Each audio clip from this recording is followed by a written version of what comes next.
সংসদ আসনে সংসদ সদস্য হিসেবে 3বার নির্বাচিত হয়েছেন এবং এই পদে দায়িত্ব পালনের পূর্বে টাস্ক ফোর্সের চেয়ারম্যান ছিলেন। আমাদের মাননীয় প্রতিমন্ত্রী, আমাদের মন্ত্রণালয়ের অভিভাবক জনাব হুজেতুল্লাহ ত্রিপুরা এমপি মহোদয়।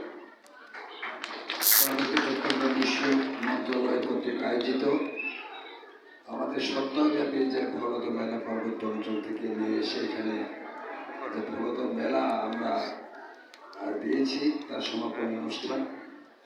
আজকের এই সমাপন অনুষ্ঠানের সম্মানিত সভাপতি, পার্বত্য চট্টগ্রাম বিষয়ক মন্ত্রণালয়ের সম্মানিত সচিব জনাব কে.এম. মহিবুল হক সিদ্দিকী এবং আজকে এখানে উপস্থিত থেকে যিনি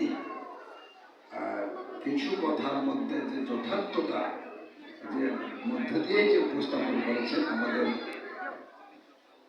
বাংলাদেশের অনেক বক্তারাই বলে গেছেন যে যিনি বাংলাদেশের সব গুলি যিনি দেখেন, তত্ত্বাবধান করেন, পরিচালনা করেন, তিনি হচ্ছেন আমাদের প্রধানমন্ত্রী কার্যালয়ের মুখ্য সচিব জনাব মোহাম্মদ তোফাজ্জল হোসেন মিয়া।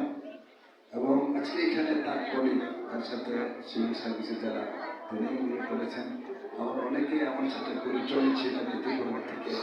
আমাদের স্থানীয় সরকার পরিষদের এক সময় মুখ্য নির্বাহী কর্মকর্তা দায়িত্ব পালন করছিলেন, এরকম আমাদের কর্মকর্তারা আছেন।